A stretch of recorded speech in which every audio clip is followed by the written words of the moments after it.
Yeah, honestly, there's some things we gotta talk about, but I promise we'll get through it if you hear me out. You've been crippled by fear and you've been drowning in doubt, but if we work together, we will figure it out.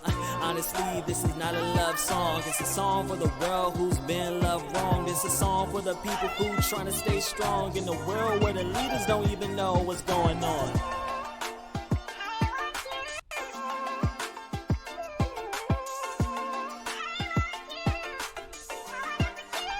It's something that should be talked about.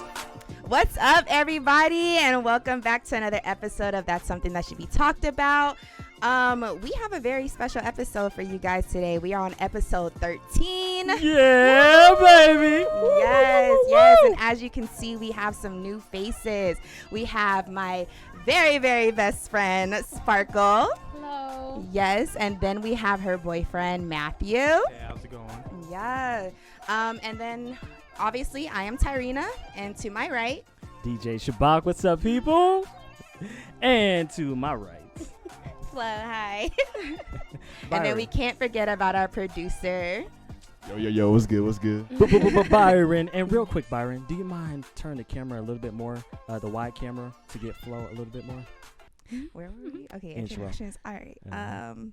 Uh-huh. Game time. All right. So we're about to get into game time. You already know what it is. Game time. Pass out the supplies. Thank you. Here you go. Yeah, so for game time, we're going to do a Would You Rather couples edition. So basically, I'm going to ask each individual person to a question, and they're going to write their answer down, either A or B, and their partner has to guess what they would choose, basically. So I'm going to start off with Sparkle. Okay. Just make sure Matthew can't see your. I got you. Okay. Okay. Sparkle, would you rather have every meal you eat for the rest of your life be a little too spicy or a little too sweet? A little too spicy, or B, a little too sweet? Every food. Every food for the rest of your life. I don't think my marker. It's not working. Sorry. Press it down. So, like, if you press it down on the board, same with yours. Yeah. Is everybody? All right, so shake it up. I should have did this beforehand. And then press it down on the board for a long time, for like 10 seconds. Until you see. It says 2 to 3 times on the marker. All right. So now just hold it down. Gotcha. Yep. Yeah. You got it? Okay. Just needs Ah, to warm up that's a a little little bit. fancy. Yeah, ain't nothing wrong with that. Just needs to warm up a little bit. Uh-huh. All right. Okay. Look, tip change and everything. Oh yeah, bet. Okay. Matthew, what do you think she would choose?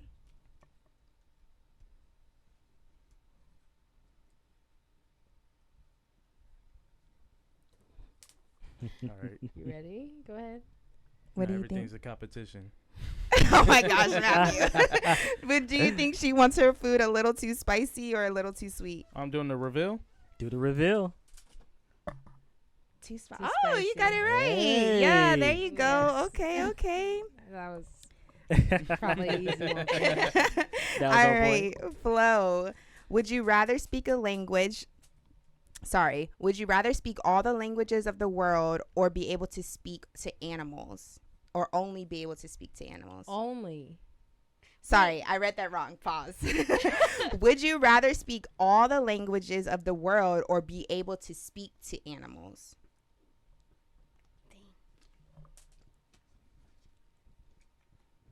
Oh, that's a tough one.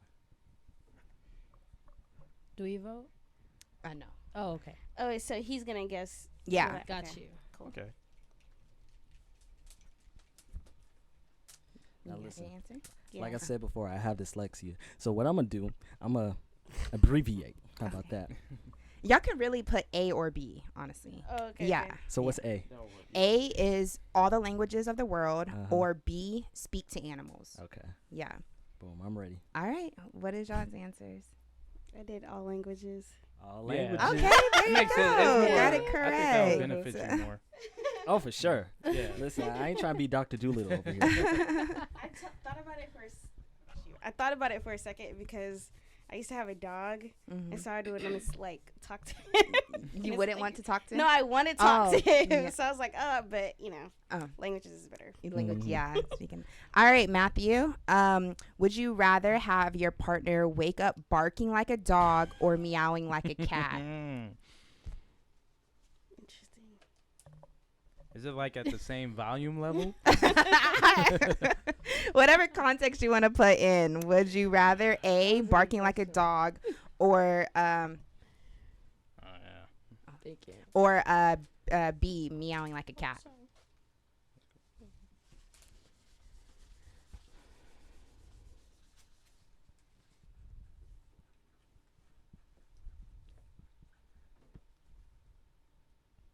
You ready? Yeah. Okay. What's your answer, Matthew? Meow. Meow. Yes. Wow. That's what I thought he Yeah. would say. Okay, All right. Yeah. Yeah. Look I mean- at y'all being in sync. Meow like a cat. Meowing is a little bit more sexy anyway. Meow. Just is a what- little. If you have to choose one, I feel Yeah. like Yeah, I guess. Now, Oh, sometimes yeah. there's cats out here sometimes, and they're like, ah! I'm like, hey, chill. What are y'all fighting or something? Golly. Okay, Shabach. Uh-huh. Would you rather A, have more time, or B, have more money? That should be easy. I don't know. Dang. That's a good question. That is a good question. Okay, I'm ready. All right, go ahead and reveal your answers. A. Money. Oh, you Dang. said more Oh. time. No. Okay. Dang. You be talking about you need time all the time. I need time to make money. I need time. Goodness. So if you have more money, you don't really care about the Exactly. time. Ah, okay, I'm okay, good. okay. I don't think I, that's Sparkle, cap. when I saw this question, I was curious to know what you would choose. what do you think I would pick? I think you would say more time. I would. Yeah. Okay. I Why do you would want more time? I don't absolutely- know. Because more time to make the money and then more time to enjoy it. Yep. Listen, I'm just all about work harder. I mean, work smarter, not harder. So, Yeah, but I'm not But, too far yeah. away from it now. So imagine I achieve it and then I have even more time to, Yeah. explore and create and do stuff with it. that's true. Hands down. Yeah. More yeah. time. I give you that. You I gonna agree. figure it out eventually. Yeah. true. If Like- you have all the time in the world, You gonna figure it out. figure I it promise out. you that. That's true. Okay. All right, Sparkle, back to you. Okay. Would you rather A, not be able to tell a lie, or B, not be able to tell the truth? Ever. Ever. He's gonna guess what I would guess. Yes, he's going to guess it. A, never be able to lie again. Uh-huh. B, never be able to truth again. Yeah. Hold on. Never Like be I able gotta to- lie for the rest Oh of wait, my that's life. the same thing. Wait, what? You either A, don't ever lie in your life, Right. or B, always tell the truth. Oh, That's the okay. same thing, Yeah. right? Yeah. No. Yes, y'all No, are no, no, both no, no. saying the same thing. You said not lie? No, we're good. We're good. Sorry, we're good. sorry. No, Are you saying no. not lie? Sorry. Wait, it is the same thing. It's okay. A is only tell lies forever. Yeah. Yeah, B yeah, is yeah. tell the truth forever. Forever. Oh, Okay. yeah. Yeah. Yeah, like that. Yeah. Okay. That is- Hey, if you play your cards right, you could use the lies to benefit you. That's what I'm if saying. you always do it, like, I don't know how to do it. The You truth hungry? will set Nah. you feared. I'm The truth will starving. set Like you you Said know, you feared. I'm over here You said it lying. right. free. Feared. The truth will set you free. You're going to be in fear of Okay. everybody. A is which one? A is lie, B is truth. Okay. Dude. All right. What'd you say? I said not lie. You said you think I'm gonna tell the truth forever. I'm so confused. I'm confused. I think not. Well, what do you think? I'm gonna tell No, the I truth think you or would lie? choose to Don't never feed tell a him. lie. to never tell a lie. Yeah. To always tell the truth. Yeah. I said I'll choose to always tell the truth. So Okay. either way, Okay. I was right. Yeah. Yeah. Right, that's what I'm saying. Okay, okay. I don't know. This No, but that I got question. You. I got it. It's a little confusing. but I It got was a little bit. All right, Flo. Would you rather go on a beach vacation or explore a new city? A, beach vacation, or B, explore a new city? I'm ready. Okay. Was B?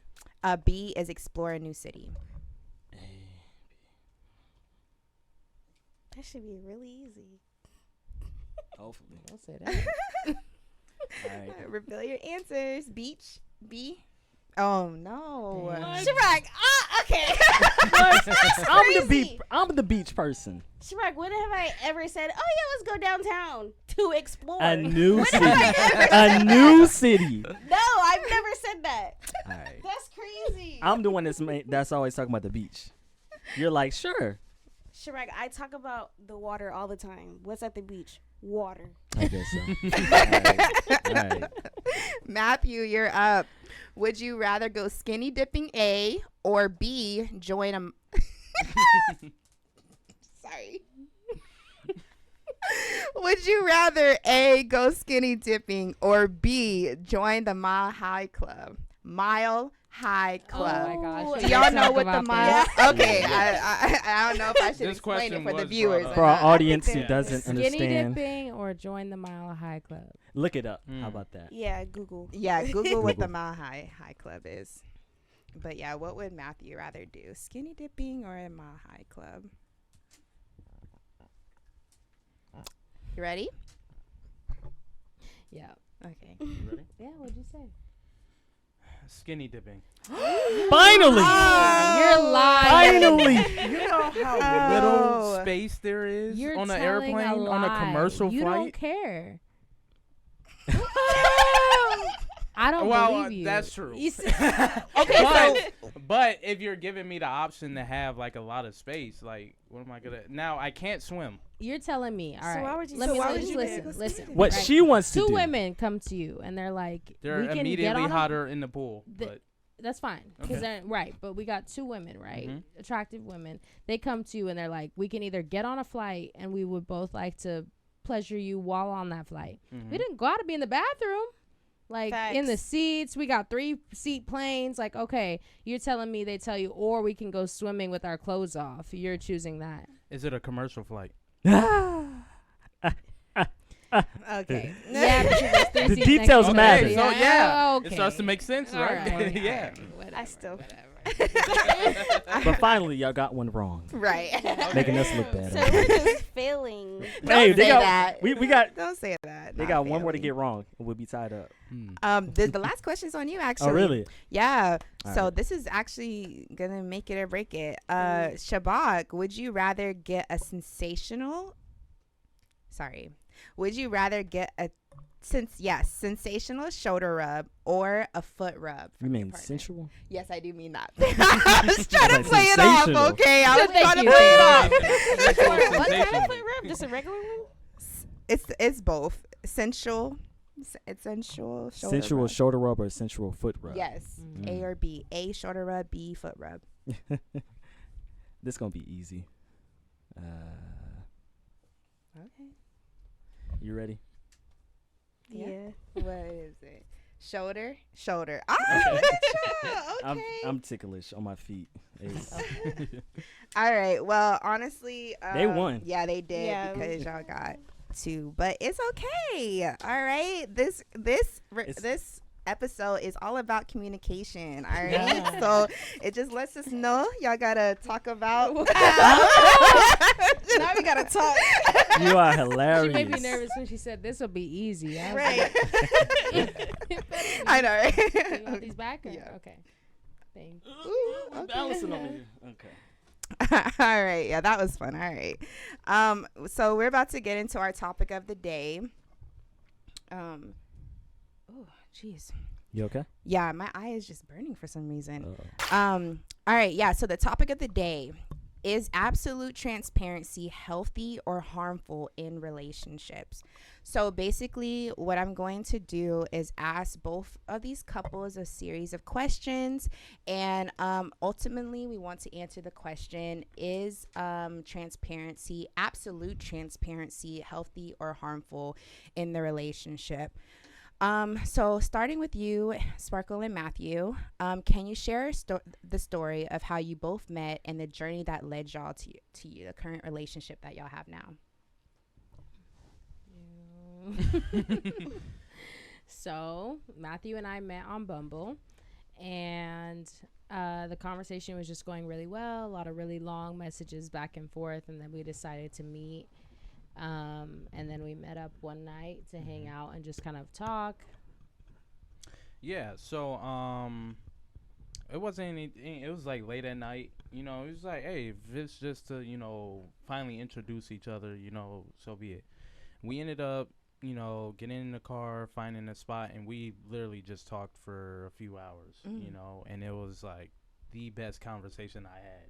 I was like, wow, like it was really comforting knowing that there's people out there, that share the same mindset. Yeah. So after that, it was just such a vibe, and I'm like, yo, like it's late at night, go home, but this was nice. I would like to see you again and stuff like that. And it kind of was like the same thing. If you want to talk about like the afterwards. Yeah, I feel like, I guess we've talked about like neither of us thought that it was going to go very far for different reasons. And we ended up hanging out again, and it was again like really good energy and everything. So then I think like we told you, like we just started hanging out, and it was just very casual, and by like casual in the best way. Like, we had conversations about our boundaries, which were very loose at that time, but it was just like still having a conversation to make sure that we're on the same page with each other. And then we would just hang out whenever it felt good. Like if we talk every single day for a week, cool. If we don't talk for a month or two, cool. Yeah. Like text me whenever. It's no pressure. It's no judgment. We just kind of were rocking and rolling like that for a little while. Yeah, and I always like tell her that at that time, I never expected it, because from her mindset and everything and how she just goes about life, I was like, she's never gonna have time for me. So I was like, but I was respectful of it. I was like, yo, you're doing your thing. Like, I expect you to be a person that always has a lot on your plate. So I understand if I'm not, pushed to the front. So I was like, cool, I'm gonna do my own thing, like leave it casual, but I do enjoy you. And I made sure, like, I let her know that, whenever you want to kick it, I'll make some time for you. So, cool. Right now in this moment, y'all would consider yourself boyfriend and girlfriend? Yeah. We literally never talk about labels, but that's what we're doing. Okay, cool. Yeah. So then what transferred, or what made your relationship go from like just the casual talking, seeing each other, to like where y'all are now? Yeah, so we both were doing whatever, living our like freest lives, seeing each other and just living.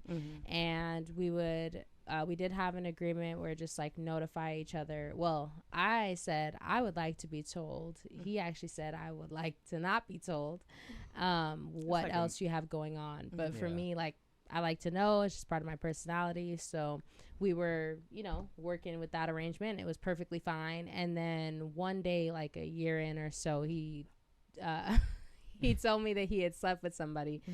And I was like, yeah, that's cool. I was like, that's cool. And then like a day later, I was like, no. Yeah. I was like, I don't like that. I don't think I like that. So that was like the first time when I had to like sit with myself, and I'm like, well, like what's really going on? Because this is part of the arrangement. So how are you feeling, and why are you feeling that way? And then that was my responsibility, to communicate that to him. And through that conversation, I feel like we reached like, I'm like, this is how I'm feeling. No commands or demands, just like open communication. And then we decided that like something that worked for both of us would be like maybe defining our exclusivity a little bit more. Did you want to add anything, Matthew? Yeah, so like around that time, I'm still going with the mindset that like I'm a single man, but I kind of know that I'm leading towards something, and then me like just messing around, like after the fact, I was like, this is not really sustainable, like, I mean, like a better word, it was trash, but hold on, why was it trash? Huh? Why was it trash? No, like just me having those certain interactions, like the interaction itself was trash, but and on top of that, I'm like, well, I'm not really getting much fulfillment. Like these things are very transactional. I feel messy and dirty, so and then it's like each time we hung out, me and Sparkle, it was like a vibe like no other. We'll play music, we'll go to the belt line, like we will just do everything that I like to do, and I was like, at that point, it's like, why am I kind of going out that when I have everything right here? Yeah. Yeah. I remember us talking when we all had like the Zoom call, and you said sparkle is like your home feeling. I thought that was so sweet. That is sweet. Yeah. Very.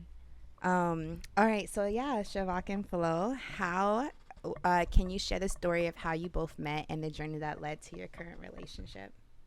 You want me to Yeah. go? So basically, through the typical zillennial, or what is that? Is that what we call it? Is it Yeah. zillennial? Millennial, yeah. Is it Yeah. millennial, zillennial, Yeah. whatever it is.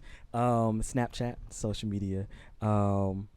It was on a friend's Snapchat that I saw her account, and so I was like, oh, so decided to add her.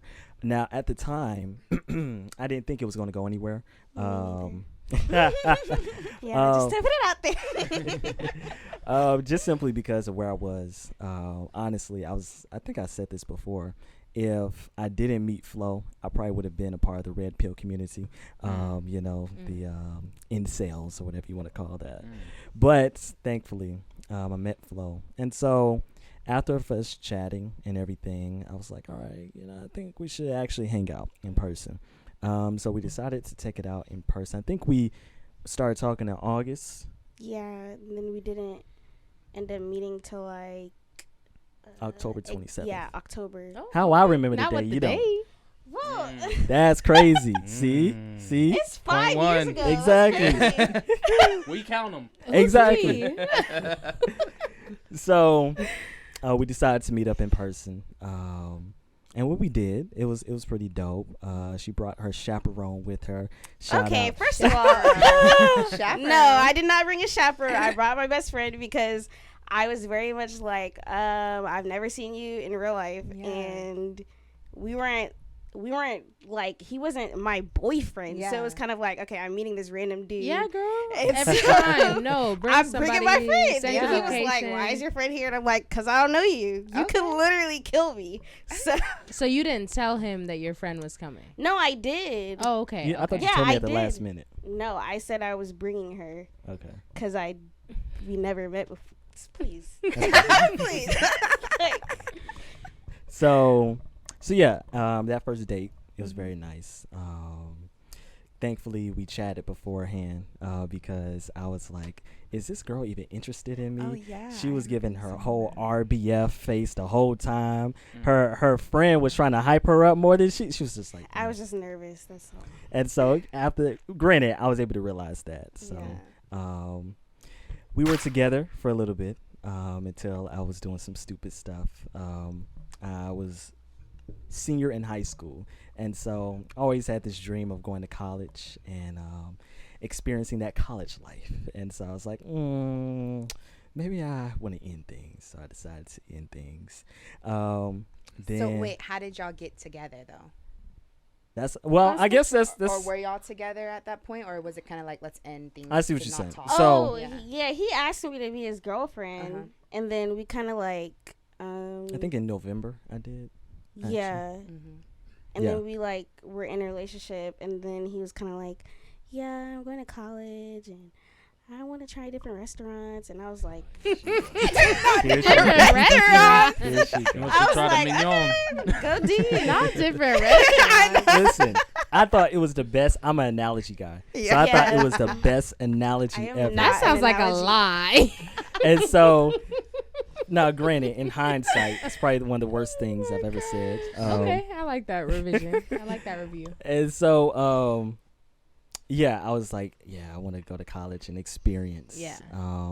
And I tried it, and kind of saying what you were saying, Matthew. I realized the encounters, just trying to have the one-off hit it or quit it stuff, just wasn't for me.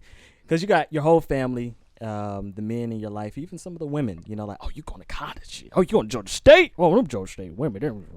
I'm like, all right, maybe I'll try it. It wasn't for me. And so I realized that I was still in love with Flo. So once we came back, I was already feeling, now she's going to say that I was lonely, but I was already missing her, loving her while before COVID happened. But COVID happened, and we was locked down and everything. And then I was like, you want to start talking. You want to start talking. Right. So we started chatting, and I think we made it official in August, and we tried it. So that was like almost a year later from y'all's first. Pretty much Okay. almost a year later. All right. So then we tried it, but I felt like it was too much. I felt like it was just a lot of incompatibility. And so because of trauma, thank God I'm going to therapy, trauma from my parents and them being divorced and just, arguments almost every other day in the household, I was like, I don't want to end up like my parents. And so I was like, I think it's healthy for us to end it. And this was, when was that? July? Yeah, last year. No, last year? No, Yes. no, the year before last. Gotta think It's about last 24. year. Yeah. Oh, So my bad. 22. 22. Yeah, Yeah. 22. Yeah, it was probably the hardest thing for me. Now she's like, you don't care. You the one that broke up with me. I'm like, dude, it was tough for me. It was definitely tough for me. And it was a few months later, I was feeling like I tried the dating thing again, and I'm like trying to learn someone new, trying to go through this all over again. When I'm like, I kept comparing everybody else to Flo, and I'm like, no one was just meeting that standard for me, and so I was like, you know what, I think we're meant to be. So when was it? I think June. We started like kind of talking. 2023. Yeah, 2023. We started kind of talking, and I think we made it official August the 18th. Yeah, August the 18th of last year. So on and off, knowing each other all together for 5 years, but on and off. Nice. So on the road to marriage is the Okay. the goal now. Do you want to Yeah. add anything? Pretty much covered everything, Yeah. really. Yeah. Yeah. And so All right. So I have a question. How do y'all feel this time around compared to the last 2 times that y'all decided to be together? I think this time around is more maturity, and I know for both of us, we've done a lot of reflecting and becoming more self-aware of how we are and things that may trigger us, and also in the beginning, that was he's my first boyfriend, so it's kind of Ever. like, yeah, I wasn't dating for real, and so there was a lot of things that I didn't know I wanted or like expecting. Like the basic thing for me was just like, okay, just be loyal, but that was all I knew. Yeah. So there was that, but now it's kind of like, okay, we both have expectations. We talk about a lot of things, and kind of like, if we're going to be married, it's kind of like, okay, these are the conversations we need to have. Yeah. We need to be able to communicate. It's a work in progress, but we're definitely committed to working on it. Nice. I love that. Okay. The next question is, what type of relationship do you have, and how do you navigate the dynamic of your partnership? For us. Yes. Through communication. I think, everything is about communication. Like, we don't, just because you decide to get into a relationship with somebody, you don't know everything about them or about who they are or what they desire. So I think it's like consistent getting to know each other along the way. So just, communicating. Yeah, we don't, listen to any rules or like, oh, everything has to be this way. It's like, what is comfortable for us, you know? Yeah.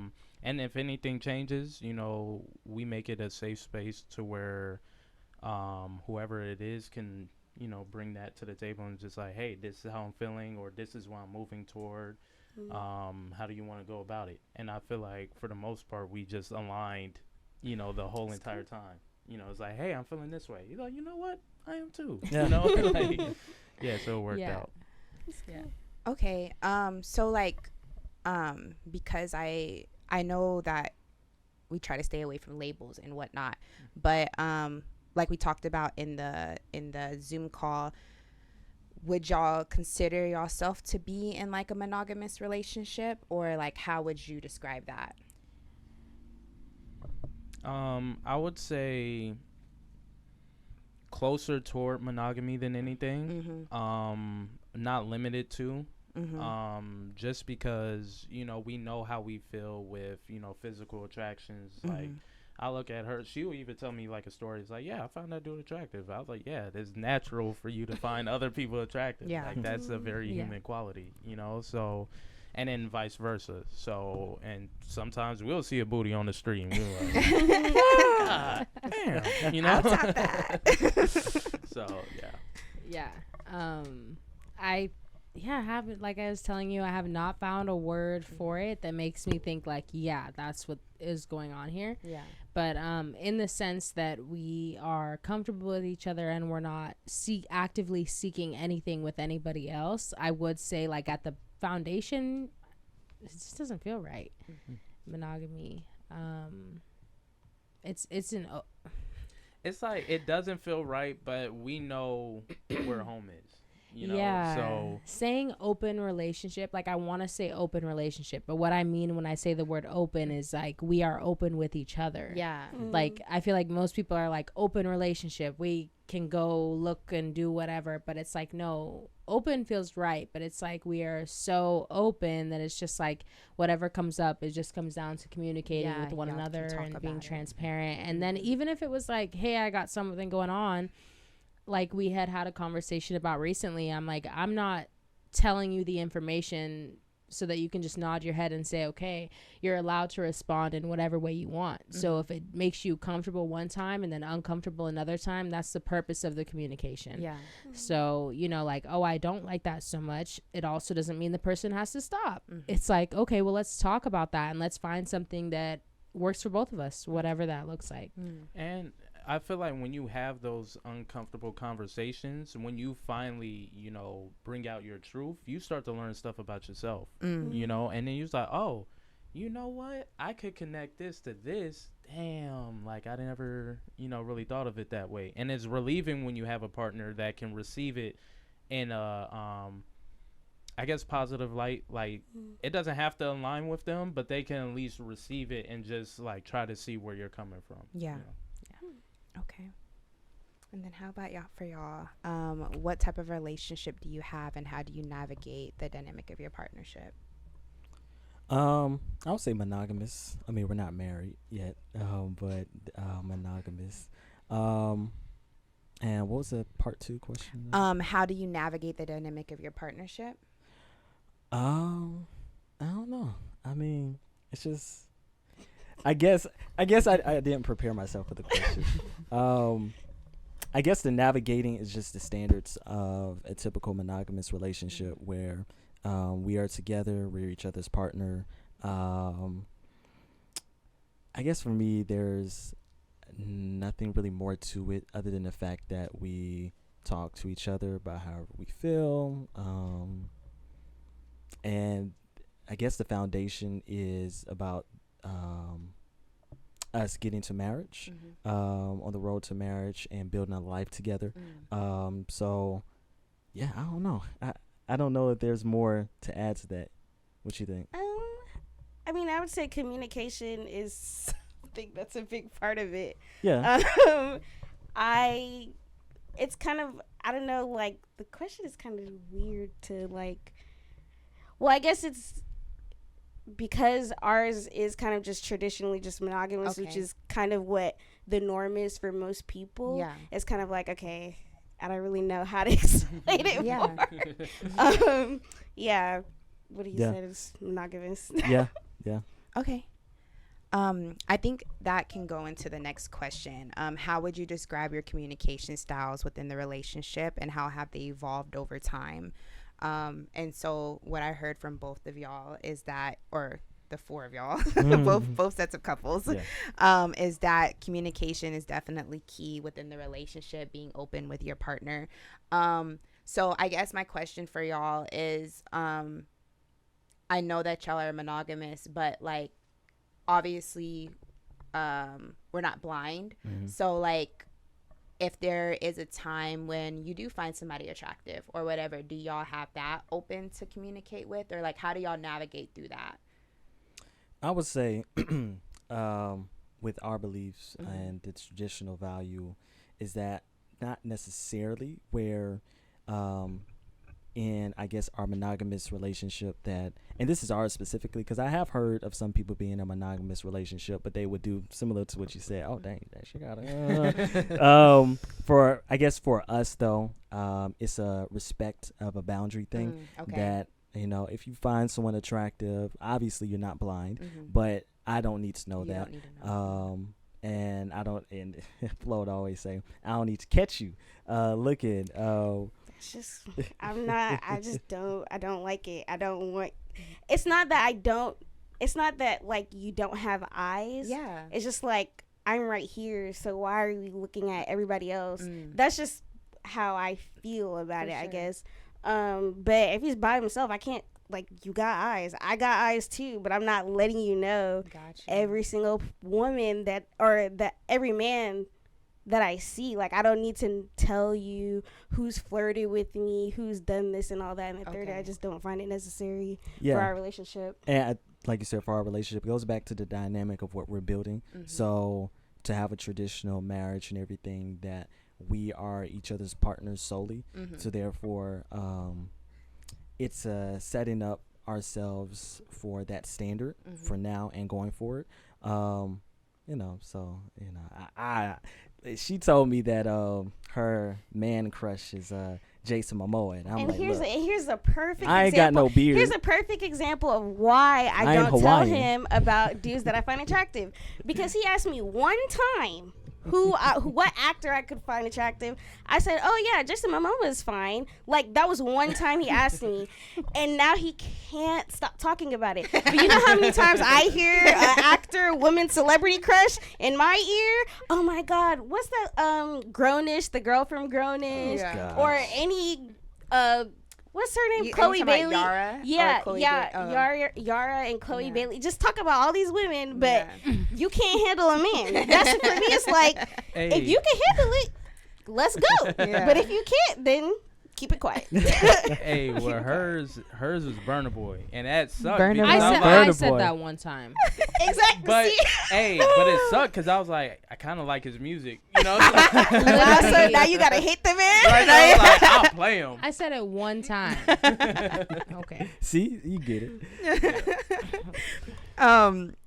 Yeah, so same question for y'all. How would you describe your communication style within the relationship, and how has it evolved over time? I need to find it because And just to kind of unpack, because you asked us a more specific question with that, I would say communication style is that just overall in general with our relationship, transparent when it comes to other things. Though, is that I personally believe that transparency is everything. I've seen a lot of couples who have failed, a lot of couples who are in relationships who are not transparent about how they feel financially, the person's work life, the fact that you want to go out with your partner and your partner doesn't stay in, or you want to have time by yourself and y'all always together. And that if you're not communicating those little things and expecting for it to just fix itself as time goes on, it's setting yourself up for failure, setting yourself up for resentment. So it's tough. A lot of times, especially when one of y'all may be ready to communicate, but the other person's not ready to receive. It's definitely tough to have those conversations. But for me, I always tell Flo is that I prefer to have the tough conversation now than a year or 5 years now, or in a divorce. Now we're having the tough conversations. So I believe that in all relationships, full transparency is everything. Granted, I guess besides, there's like certain boundaries, Yeah. more so with like finding other people attractive. Yeah. Well, I think if it's beyond like lust, if you have developed an emotional attraction to somebody, I do think it's important to talk about it with your partner.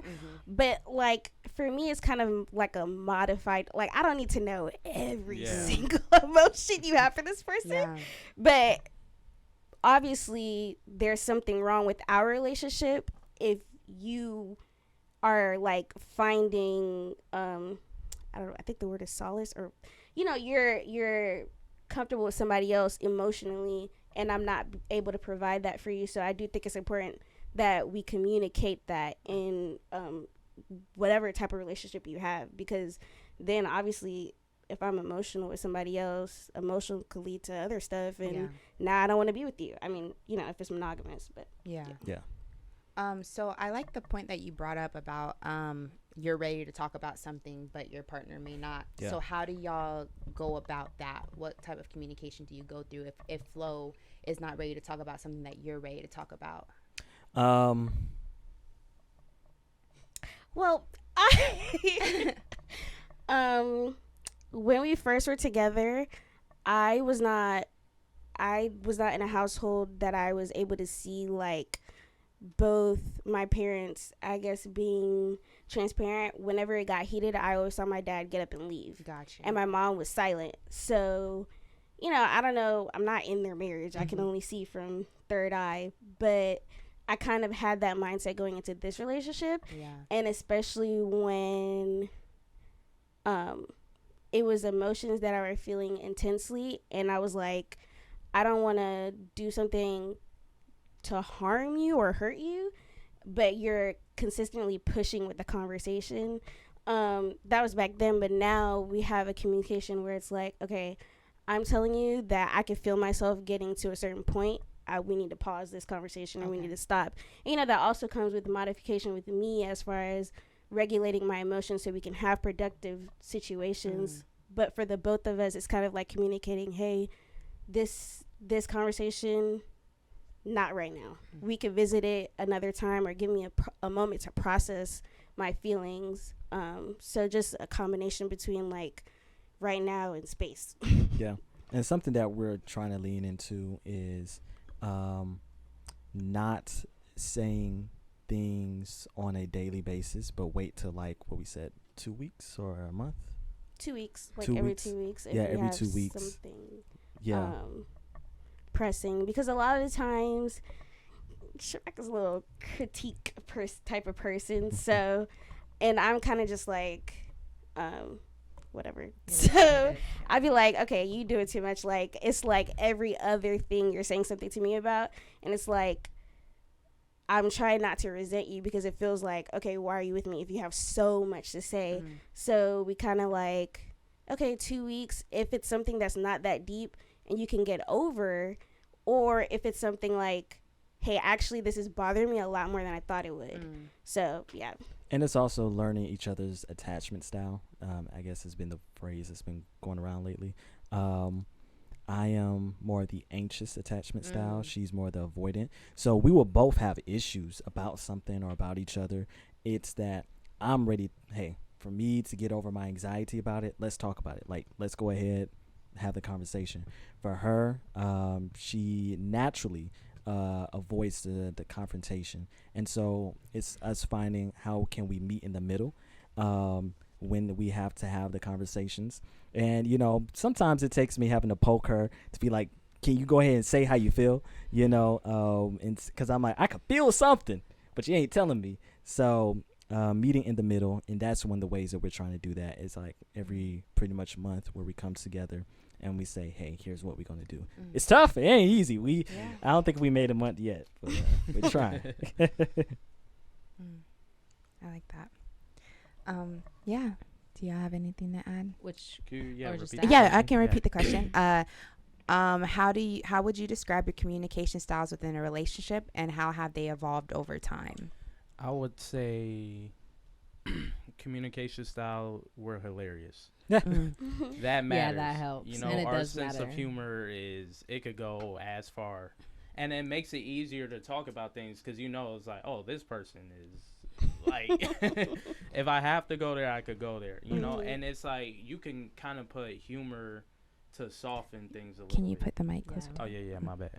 So yeah, you could use humor to or I guess ease the tension, but as far as communication style, it's a struggle because I'm definitely the person who, I don't really have it all together right now. Like, I might need some time. And, that was a big problem because she was like, no, if you have something, like, let's talk it out now. I'd rather get this, over. I think it was like from your anxiety about holding on to it, but with me, like, I'm just a person who likes to, when dealing with stuff like that, I like to process my thoughts, especially because I grew up in a household, like, we really don't talk about anything, so for me, sometimes naturally, I feel like, I guess as a man, like, you talking about it all the time, you're kind of either complaining or, making light of something. So it was just easier for me to dismiss something. But I realized I couldn't really do that.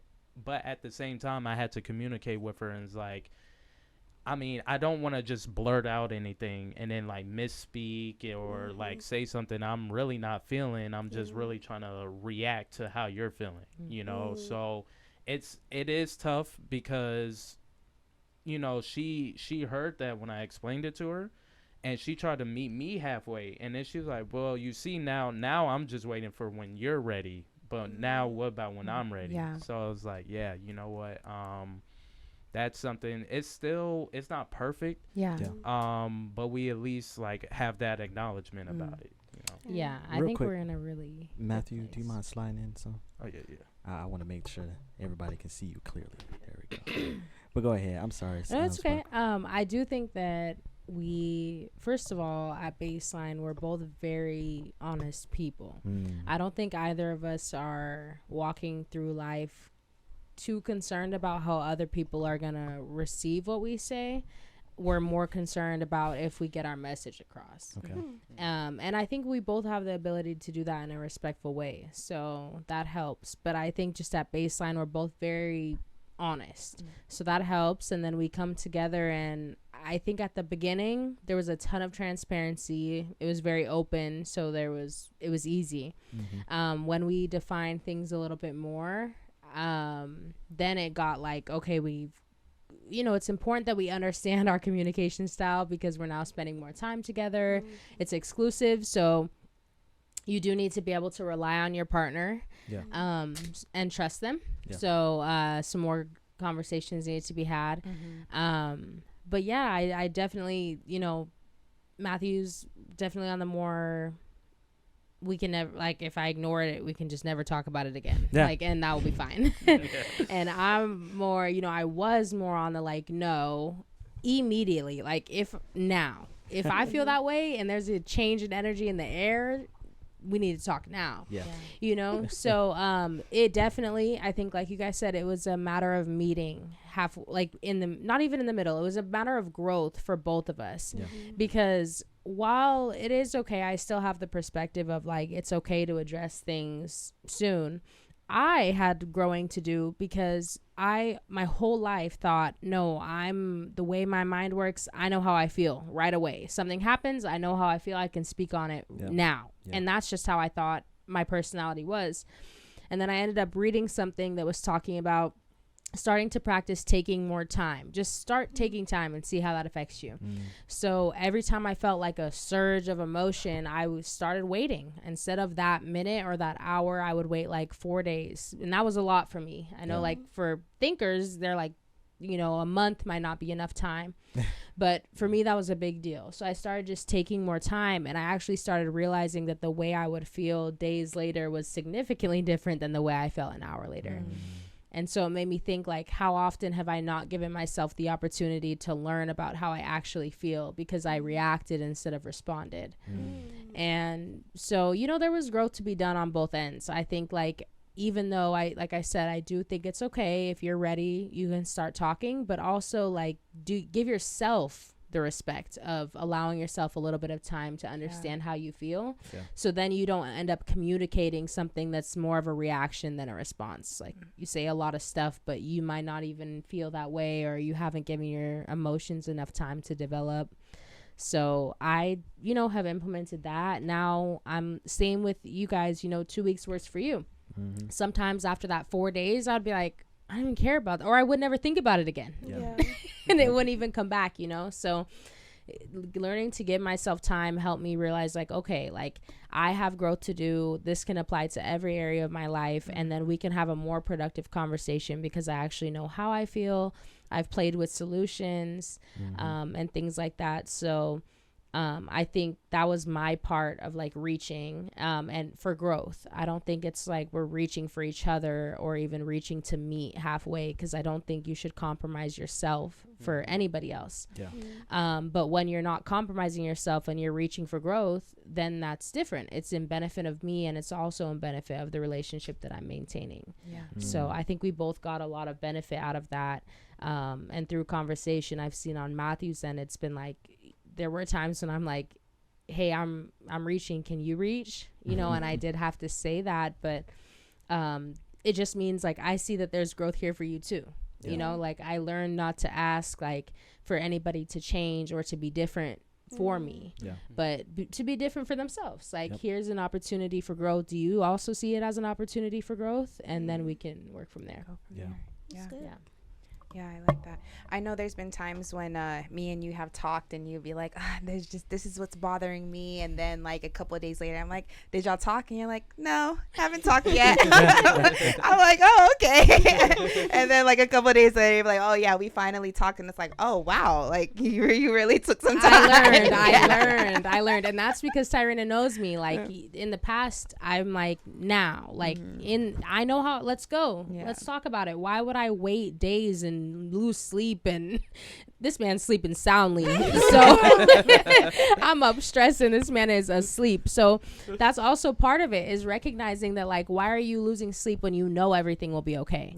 Everything in the past, everything's always okay. Look where I am now. Everything I went through led to now, so everything will still be okay. So just learning to practice like, why am I up?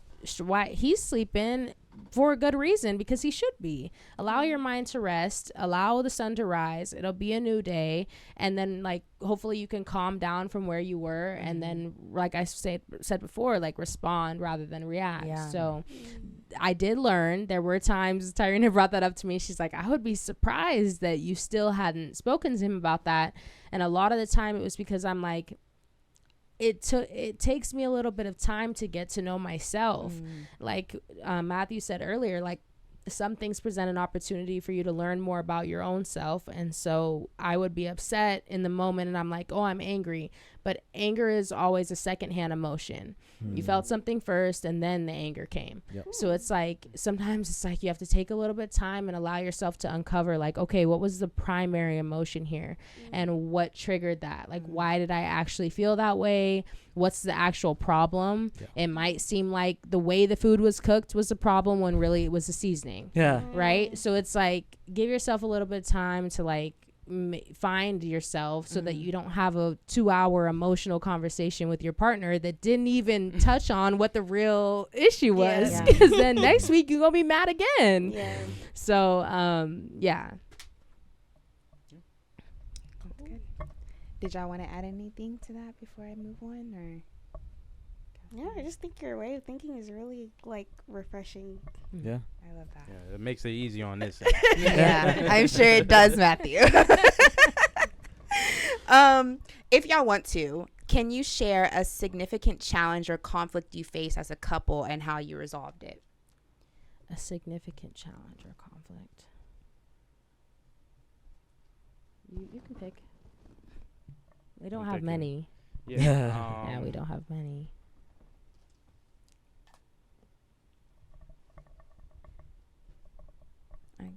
I can give y'all a moment.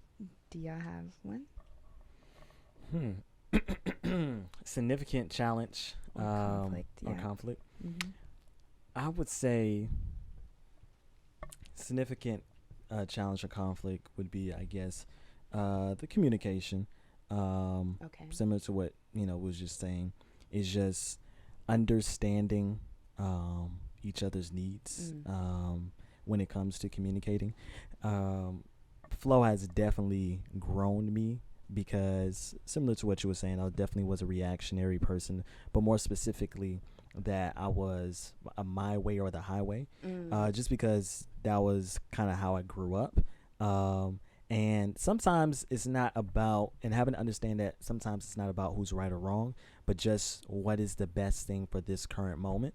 That has been the biggest thing that I've been learning. And then understanding, learning to just listen to understand, instead of just being so reactive Yeah. to figuring out a solution. I'm a solution person, so I'm like, if there's a problem, all right, I'm thinking 10 times over how can we fix this, you know. And sometimes, you know, Flo has had to tell me, whether it's been about her venting about work or just stuff in life or whatever, that sometimes she's just needing a place to talk. And I didn't, you know, for me, God has been so good where he has shown me, I've dealt with incidences personally where people was not patient with me. People were not trying to understand me. People were just like, it's their way or the highway, and which has made me like, that's what Flo was talking about. And so it's definitely been a matter of learning each other's communication. I think the biggest thing that we're still getting over is not being reactive to how we personally would naturally react to something. So for me, whether it's like, hey, we need to talk about it, for her, from the don't want to talk about it, need time to think about it, or just kind of want to, you know, push it over.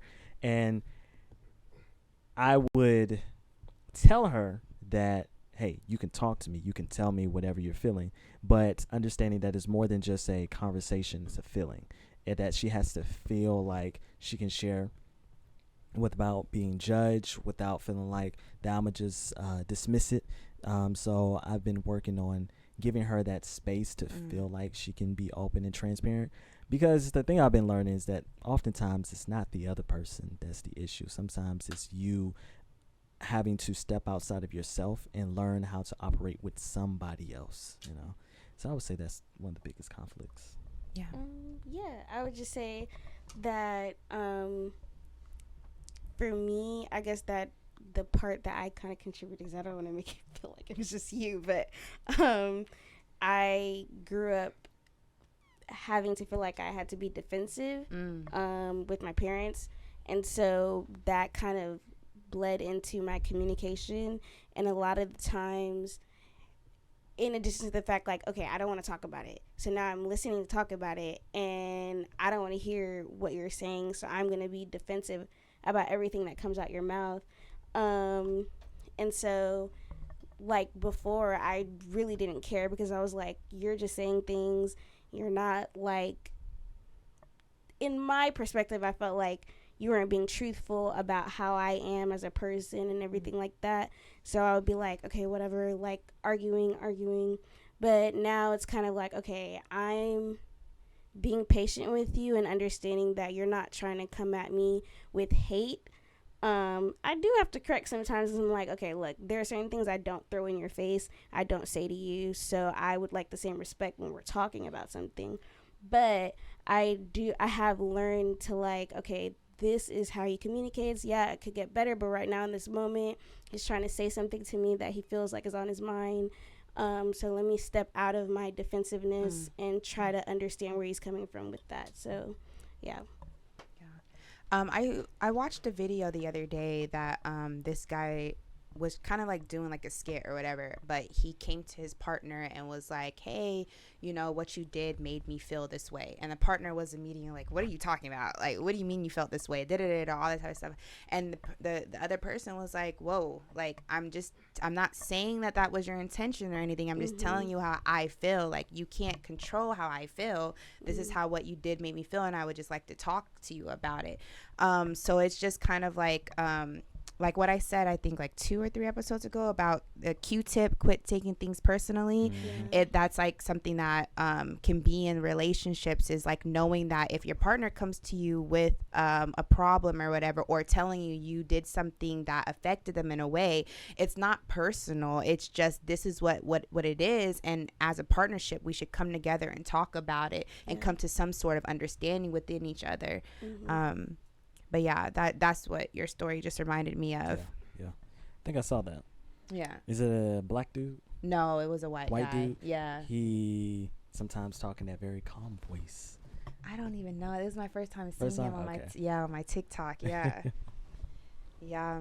But did y'all have any specific ones that y'all want to talk about, or is it kind of? Oh yeah, y'all just. I would say for me, a challenge was me sharing things.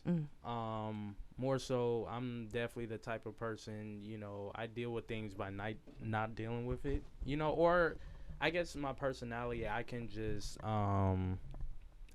shrug it off, go on. But, it's essential for letting your partner know that part about you, or knowing those stories or the things that you went through, so she could get, a better understanding of who you are. And Perspective. then in you sharing that, you learn about yourself. Yeah. And then it's like, oh, that makes a lot of sense. So yeah, I would say mostly that. What do you mean by sharing things? So it's like, think about my past. I think you used to ask me. Yeah, it took us some time to even realize that was the root of some of our miscommunication. Because we would have like really good talks, and it would be very clear to me that he was doing his part and like trying to be as transparent as possible, but I would still walk away feeling like, based on my experience, this plus this equals this. Yeah. So why are you telling me that this plus this equals something else? Yeah. So that, I think, just like the discomfort of like sharing,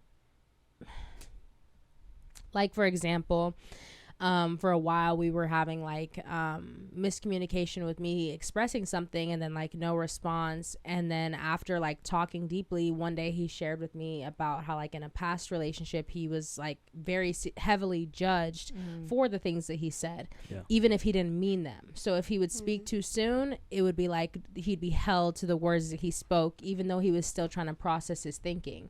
And so with him, that triggered in him, okay, I'm not going to talk. If I'm going to be blamed for what I say, I'm really not going to talk until I'm like... Well, it's not just not talking. It was more like I need to manipulate the situation to my benefit more. And then I realized that wasn't healthy either, because now I'm really not saying what I'm trying to say, you know? Yeah, and that wasn't working for me, because I'm like, I'm not really getting, much back. So after like uncovering that, then it allowed me to see his perspective more. Like, well, he's scared. Like, he doesn't want to put anything on the line or be held. Who wants to be held to words? I might be ready to talk, and I'm pretty confident in a lot of things I say, but I don't want to be held to everything I say, even me.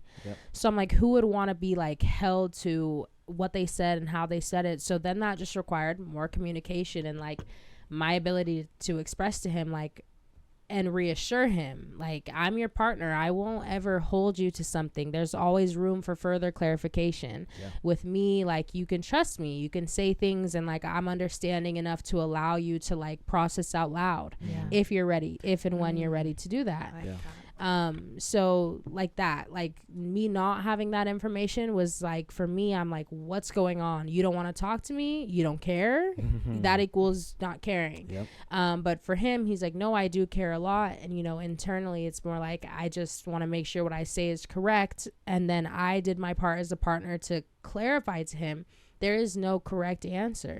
This is a safe space for us to communicate and process how we're feeling and who we are. And like Tyrena had told me one time, like, nobody wants to be held to one mistake or one decision.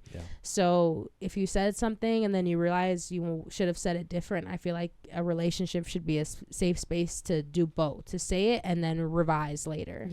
I will also say it's important for anybody that's get into that step. It's important for you to have that trust in your partner.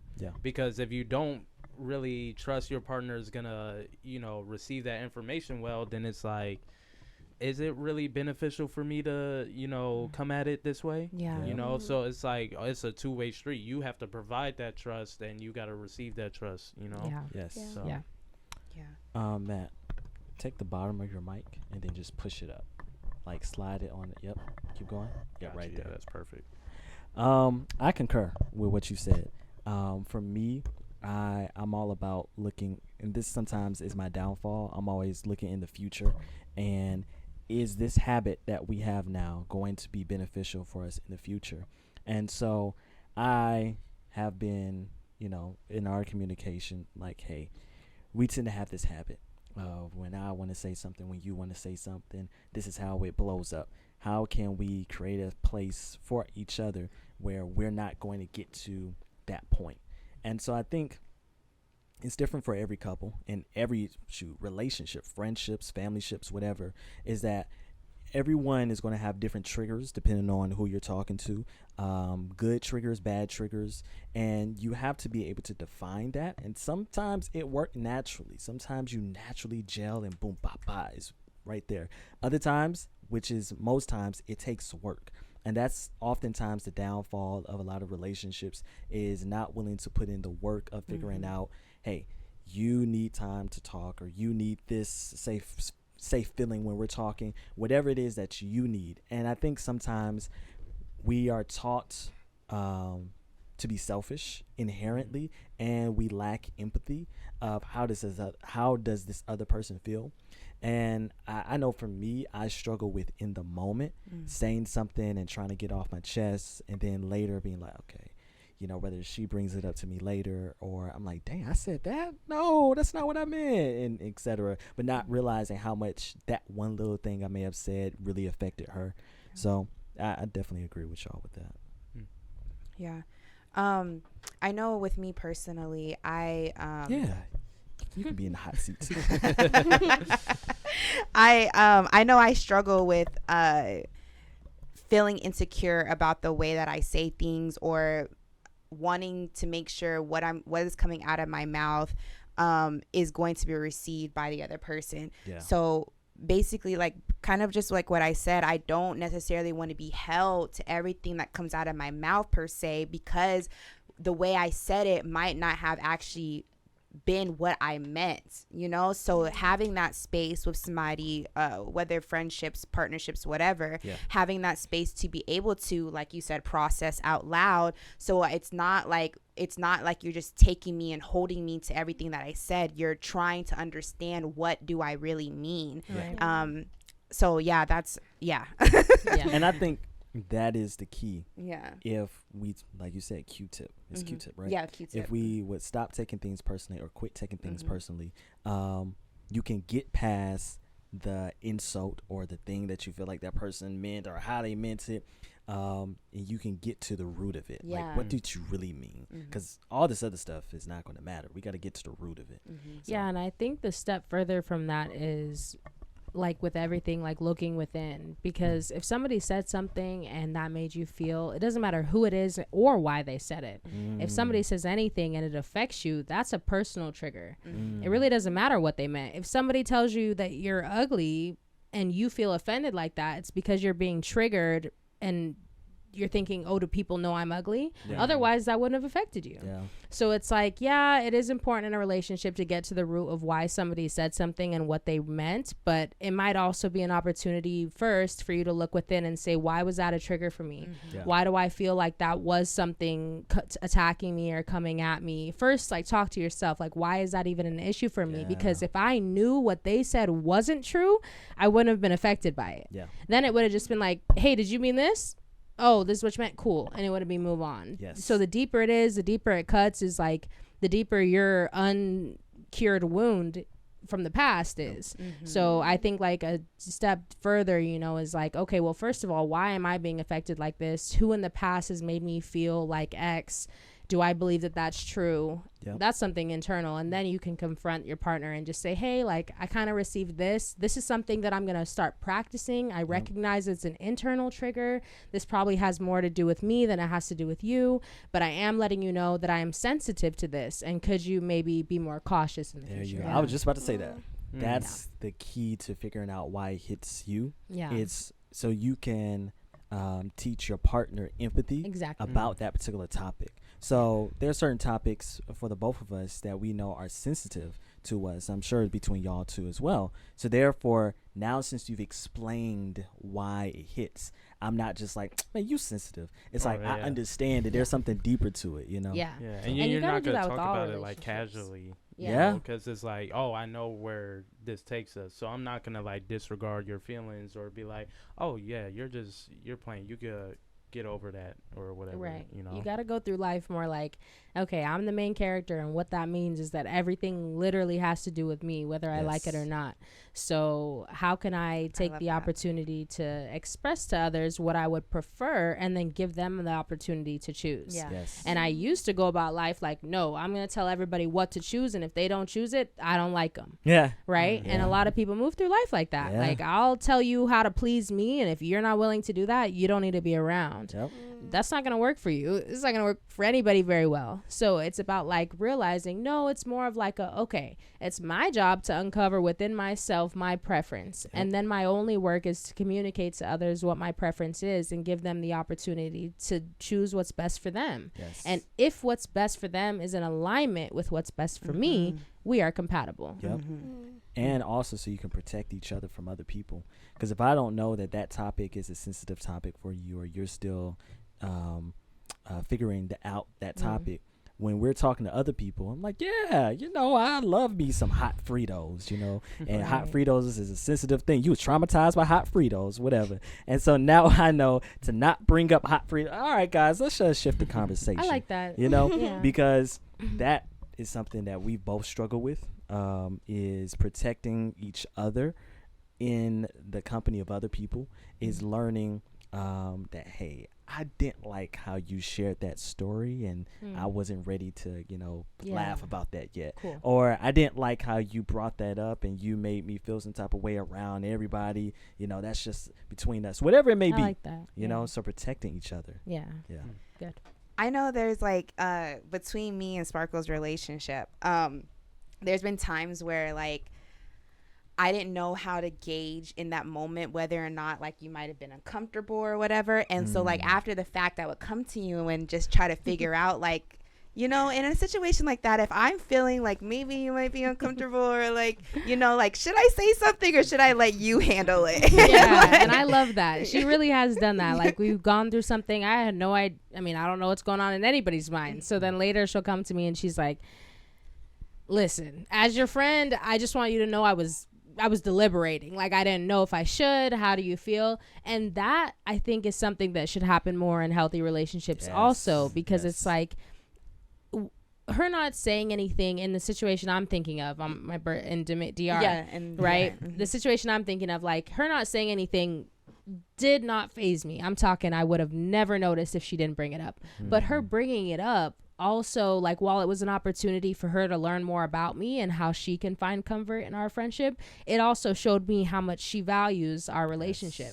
Because it was like, oh, like, my friend is looking out for me. Like, I'm telling you, I wouldn't have even blinked twice. But to hear, like, okay, my friend was watching the situation and feeling some sense of obligation, right, and wanted to value my comfort. So then, even in her not saying something, I felt a sense of love. I'm like, she was trying to choose and she made a choice and then chose to come to me after just to learn.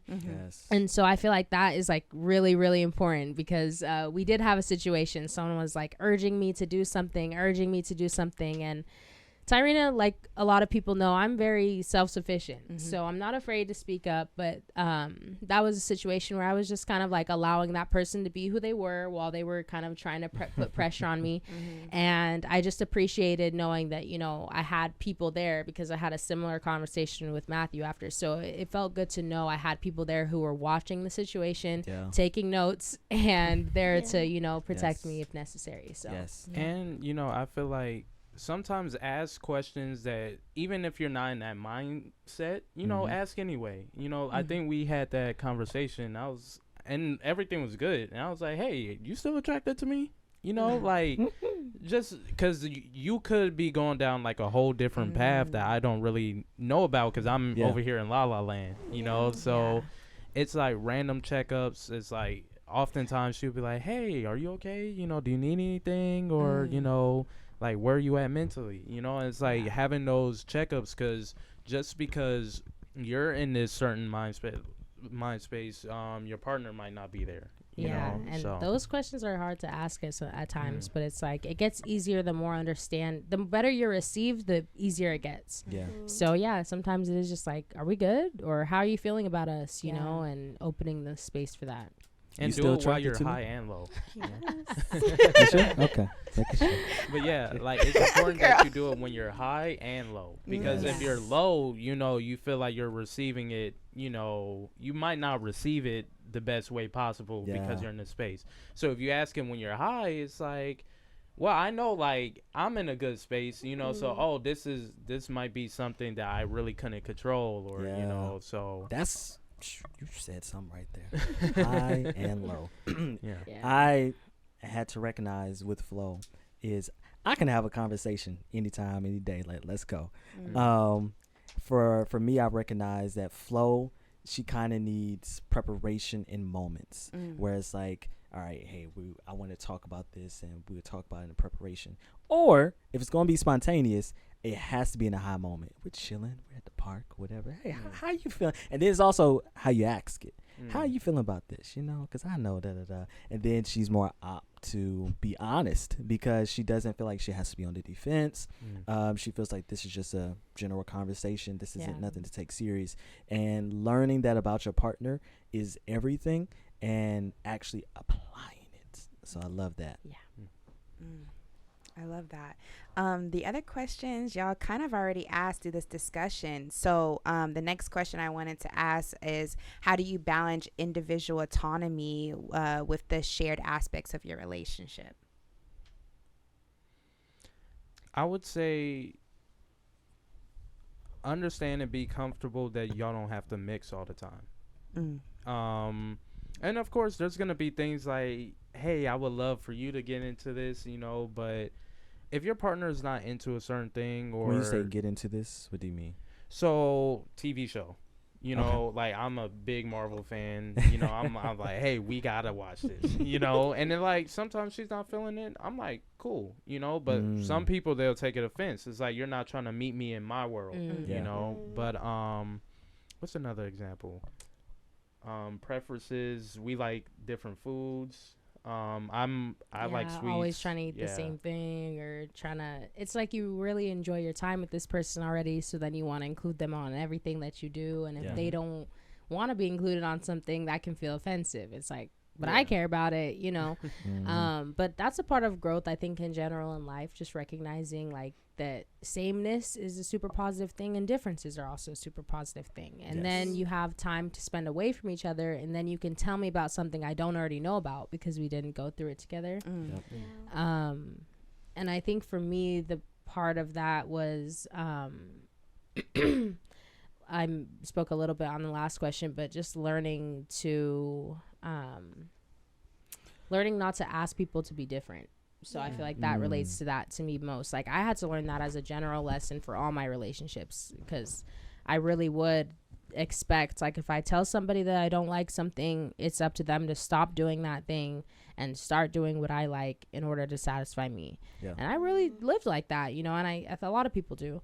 So I think for me, like, my biggest lesson was like, okay, no, I don't want to live my life asking people to be different than they are, because I believe everyone should be living selfishly. Everyone should be living in alignment with themselves. And then if that aligns with two people, that's when you come together.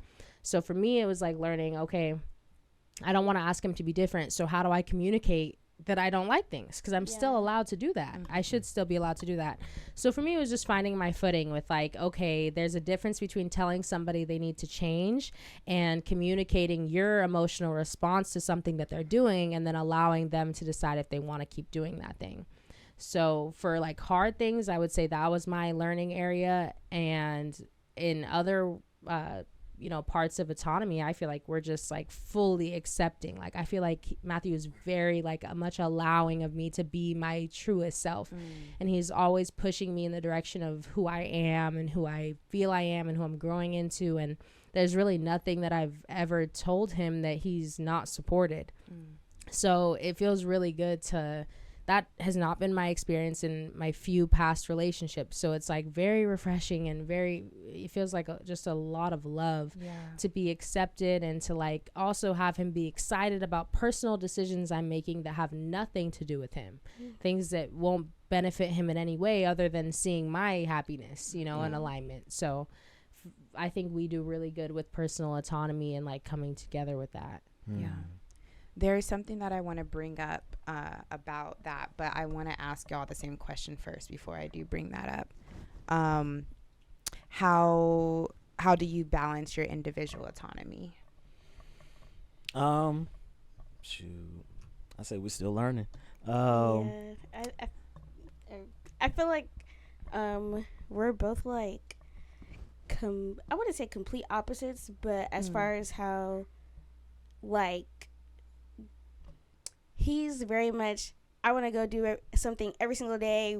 If we do something every single day of the week, then let's do something more the next week. And I'm just like, I need to recharge. Yeah. Like, I can't do this. I need maybe like 2 days max.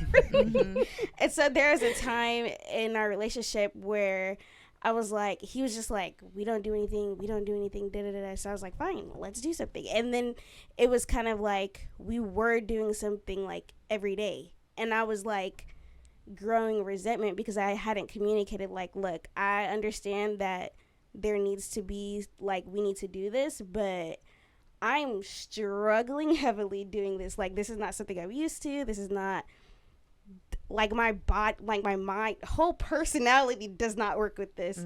And so I would say it's something that we are still learning because during COVID, I wasn't struggling that much. Like, I was struggling, but not like, I was like, yeah, I'm cool. You was like, I want to be in the house anyway. Like, I find stuff to do inside my house. I find stuff to do inside my room. Like, I just get into my own world. Yeah. And for him, I recognize that if he's inside for too long, he's like heavily depressed.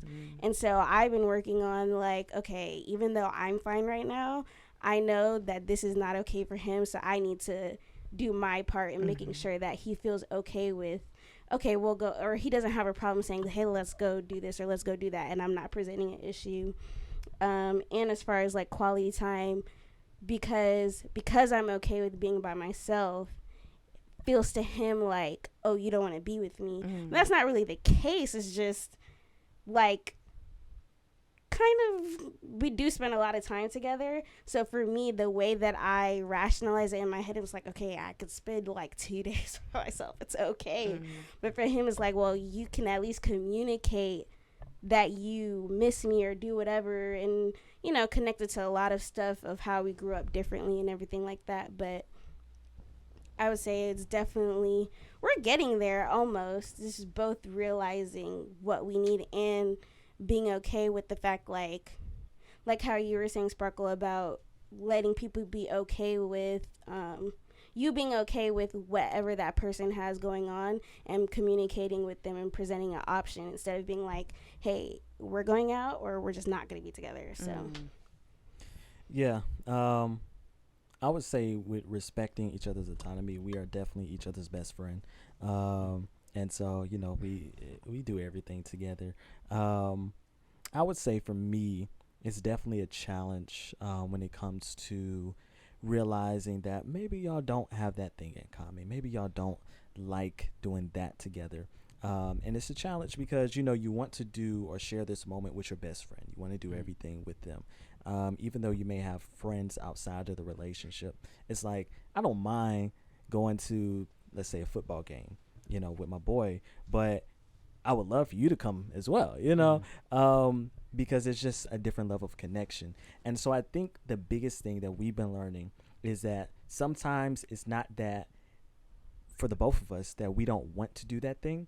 It's what comes with that thing, and understanding how can I make you feel okay or feel safe when we're doing this thing. For instance, for me, I can go to an event and work a room. You know, I can talk to everybody and I'm cool. Where for her, me doing that makes her feel like I'm by myself. You know, I need to feel like you're right here. I got you, and you know that you're not so concerned about trying to talk to everybody. And it's a struggle for me because I'm definitely a people person. So, you know, when I want to talk to everybody and she's like, I'm ready to go, you know, so I believe that's the key, at least for us in our relationship, because those two aspects about ourselves are not going to shift, at least not for right now. It may 5-10 years from now, whatever, and we'll grow in that. But for right now, this is who we are. And it's learning how to make each other feel safe in the way that we are comfortable. Even with her wanting to be at home sometimes, I'm like, all right, well, let's have a little balance. Let's go out to eat for like an hour or two at a restaurant or something, and then we come back home and chill, you know. So it's understanding that balance for us. I would say you're definitely the person. I feel like you could work a room. Like, I think naturally You're an event planner. Yeah, event planner. Yeah, she's phenomenal at that. Yeah. And I'm just naturally like a more reserved, shy person, Mm. but it's worked perfectly because I've always wanted to, branch out that shell. Yeah. And there would be predicaments where, she will have an event and she's working the room and like she's smiling, talking to everybody.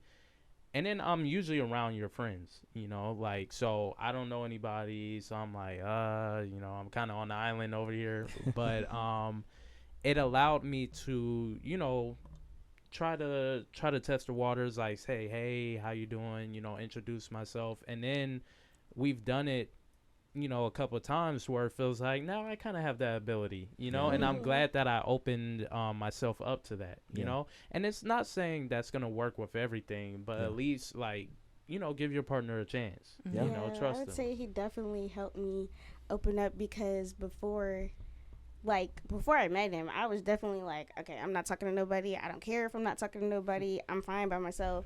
And then he was just like, why don't you da-da-da-da? Not that I was like, didn't have no friends, but I was just cool. And he, with different things of suggesting and all of his events, and most of his events has most of his friends, and so I was like, okay, I guess I gotta talk to people. And then now it's like, okay, cool, I can talk to people, I can try to do a conversation thing, whatever. So I'm not fully extroverted like him, but he's definitely helped me open up in that way. And I've told her I'm not an extrovert, I'm an ambivert. Me too. Yeah. Me too. I need my time to myself. I tell her, I'm like, I don't like FaceTiming or video chatting when she's gone because I'm like, that's my downtime, okay? We done spent all these hours together. Let me just debrief to myself, But if we together, why you on the phone? Come on, man. So I'm definitely an ambivert. Anyway.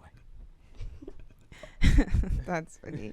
Yeah, I would consider myself an ambivert too. And I don't have a partner, who brought that out of me. But I feel like modeling has definitely allowed me to open up more and like be more like getting out and talking to people and being comfortable. Like sometimes now where probably if you would have asked me like 3-4 years ago, would I have gone to her by myself? No, but now I'm a person who will be like, the other day, or maybe like it was 2 months ago or whatever, I was craving a burger and I was like, you know what? I'm about to go sit at a bar, give me a burger, have me a couple of drinks, and I did that by myself. So I definitely that sounds like such a sad story. No. No, We're laughing it because she told me, I guess when we were broken up, that she did the same thing. She went to He didn't believe me because I go out, but like not like that. And so he was like, oh yeah, you don't go nowhere by yourself. And I was like, yeah, I do. It's okay. I even struggle with going out. I told her I do not like. I had a work event at Jekyll Island, so it's like this nice beach vibe and everything. They're like, yeah, bring your girlfriend and everything, and I'm like, Flo, come on. And she was like, nah, she has class and school and everything. I hated it. I was like, it is nice. This is a nice getaway by myself, but I'm going to the restaurants, don't know nobody. I'm all shy and everything, and I'm by myself. So I'm like, I did some chill stuff, but to have someone you can laugh and talk to, that's my type of vacation. Yeah. So the point that I wanted to bring up based off your answers is during our Zoom call, you had brought up sometimes people's ideology with relationships is this is my other half. And I basically wanted you to touch on that, like what your response was. Yeah, so well, when you say it like that, I don't want to make it seem like I don't believe in love or, connection, but I do think that when people enter relationships, a lot of the time, their vision is that I've always been half and now I'm whole. So like I come together with this other half, we make a whole, and then I'm going to dedicate the half of me to them, right? And that's just not my perspective. My perspective is definitely one of my physical being is the half and my metaphysical being is the other half. And when I'm in alignment with my inner being, that is when I feel connected. You said metaphysical. So kind of like consciousness, or like Yeah. your inner being, your- Source, God, inner Okay. being, Yeah. all synonyms, I would Okay. say. So it's like the two halves. And then anytime I want something, my inner being is immediately focused there. Yeah. And when I also focus there, I feel really good because I'm on my path. And when I Mm. choose not to focus there, or I focus on the lack of whatever it is that I want, Yeah. that doesn't feel good because it never feels good to be out of alignment with your inner being. Yeah. And so I see it more like, you know, there's those two halves there, or not even halves, because I do think that your inner being is the larger part of you. But just for the sake of the conversation, I believe those are the two halves. So when you find somebody that you really love, that's easy to appreciate and have Yeah. fun with, Yeah. it seems like you're falling in love with that person, but really you're falling in love with yourself. Mm. Focusing on that person makes it easy to come in alignment with yourself. And you like that feeling, so you like being around them. Yeah. And so what I was saying yesterday was just to speak to, you know, I think with our relationship, I feel energized. I feel closer to myself than ever. And like I have a really good opportunity to grow. So I really feel like for me, every relationship that I'm in, ever before and ever ahead, will always be about alignment with my inner being and coming together with somebody else to enjoy both of our alignment. So not seeking like another half, but just two wholes coming together and meeting in alignment with themselves and providing opportunities for each, you know, challenges and opportunities for growth for both partners. Yeah. Yeah. That's what I really liked when you said it's two wholes. You are still an individual person, your partner is still an individual person, and as y'all are in both individual people, y'all are coming together Yes. and creating. Yes, it's a something. co-creation. Yes. It is a collaboration. You are Mhm. coming together. It's multiplying by one. Yeah. So 1 times 1, Yeah. what you gonna get? Because if you both are in love, if I'm in love with me and he's in love with him and we're both love and we're both God, then what's the difference? Yeah. Then there's no difference. It's, you know, 0 minus 0. Mhm. So. Yeah, that's really good. There's two more questions that I want to ask. So based off our conversation, the main topic question is absolute transparency healthy or harmful in relationships? So based off that, throughout this conversation, what would you say the answer to that question is?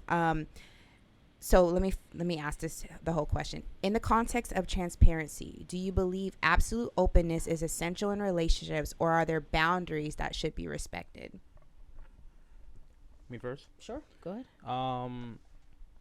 Not full transparency, because I think technically full transparency would include, you know, your intrusive thoughts or, you know, anything that is instantaneous or a passing feeling, you know, like, for instance, like how y'all said earlier, you don't have to tell your partner every single thought you're having. You know, sometimes it's dark. And with our Sometimes it's dark. with our humor, we play around with that. Yeah. We actually make it a point to, like, if you're feeling something like messed up in the head, kind of say it and see if your partner. I mean, we'll tell each other that. I mean, you're being annoying. You're like things sometimes that you want to say. Like people ask you on a daily basis, and you lie for protection of their feelings, probably. But this is a safe space, and what that means is that if I'm annoyed, I'm allowed to tell you that I'm annoyed with you. You are being annoying to me. That doesn't take away from the. It probably adds to the love, my ability to be able to tell you how I'm feeling right now. So yeah, humor helps a lot with this. Yeah, so I want to say full transparency, but I would say more often than not, you know, when you can fully express yourself, you know, which is, I want to say full transparency, but it is crowning that, you know, then I feel like that's the perfect place for you to meet your partner, your true partner. Yeah. You know. I need transparency. Yeah. So in the definition, you know, of it, I'm a very transparent person. that's what works for me in all of my relationships. I like knowing that it allows me to trust, because if I ask you, are you okay? And you've, communicated that, it's difficult for you to be honest and things like that. Like, I don't know if I can trust your answer. So transparency helps me, trust in a relationship. It's very valuable to me. I don't expect it right off the bat, but I do think that just creating an understanding that is like a destination in relationships is very important. So I'll say transparency for me is a go. We're 100% in all relationships, especially my intimate partnership. For everybody, as a general concept, I would say no. I don't think everybody's ready for that. I don't think everybody wants that. I don't think everybody is prepared. That's my problem. So I'm going to say, as a general concept, no. Like, I think you need to assess who you are, what you're ready for. You're maybe not ready for a relationship and getting in one anyway. So just decide what that means for you and how to navigate that. And I would say for anybody, myself and others, boundaries always. Even if mine are a lot further out than other people's, I still have them. So I just think boundaries always. And if you really think you have no boundaries, that should still be communicated. You need to let people know where you're at and give them the opportunity to respect it. So I think boundaries are always a go. Transparency, you need to find out if that's for you or not. Some people, as crazy as it sounds, like lies. They would rather be lied to. They would rather tell lies, and that's just their cup of tea. So finding out who your partner is, and then again, does that align with you? It's okay to find someone really attractive and like a lot of things about them, but if something fundamental does not align with you, it's your responsibility to decide, which direction you're going to go. Yeah. I say that is key. Byron, do you mind turning off your mic? I think your mic is on. Appreciate it. I would say transparency is definitely key. Now, like I said, for us earlier, I think we kind of answered a question where there are certain things that you should know that within the boundaries that y'all set, you shouldn't be transparent with. And I would say the biggest thing with transparency is I hate people. I think we did something that should be talked about. It's people who like to be transparent under the tent that, I'm just being real, or whatever. You have to know a way to be transparent, but that how someone else will receive it, and it's different based off each person. Some people, maybe like yourself, can go straight for it. Hey, I ain't like what you said yesterday. Other people, they're like, hey, yesterday, how did that make you feel? You need a whole therapy session with them. And it's okay. And I think that's the biggest thing. We don't have patience when it comes to learning transparency, learning how to communicate. I know I didn't. I still sometimes don't. But because I am on the path to marriage and I want to have a successful relationship, I am willing to put aside what I may personally do, and to, all right, I'm gonna embrace how she needs me to communicate this to her, and then it's up to the other person to uphold their commitment to whatever they said. So if they said, hey, if you give me a day, I can come back to you, and then we can talk about it, then that other person has to hold that up. Hey, a day later, you should come to me, and we should talk about it. But I believe that a lot of times people don't want to be transparent. It's just simply because of trauma from growing up, what they've seen with other people. And so for me, I would say one of the reasons why I've been so transparent to the extent that I have is because growing up in a family and in a household that I felt like was not transparent enough caused a lot of reoccurring issues. So therefore I'm like, look, it's a funny thing. My parents and family used to always want me to be like, just say yes, sir. Just say okay. And for me, I'm like, I can't say okay to the fact that I will never forget to take out the trash again. You want to know why? Because I'm going to forget again. And so I would say I was too transparent sometimes, but it's learning how to not make the same mistakes again. And sometimes that comes with being transparent. I know I said a lot. I'm sorry. Anyway, you want to? I think transparency is important and very much needed in a relationship. I also think equally as important is how you decide to be transparent, because as much as people want to make the argument, oh, just be real, just say whatever you want to say however you need to say it, it's like there's always another way to say something and still get your truth across. Yeah.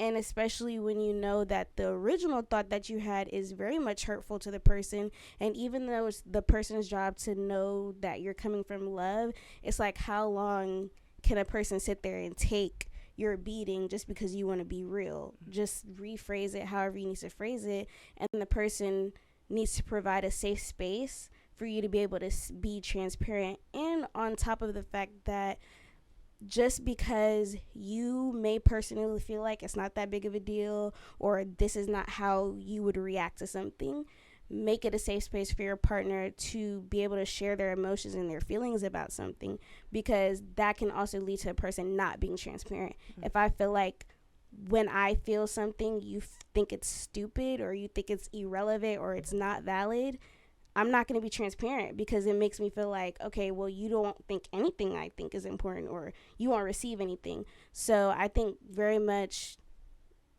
being open to the person and validating what they have going on and receiving it, and watch how you talk. Yeah. Nice. I like that. Dang, there was something I was going to say.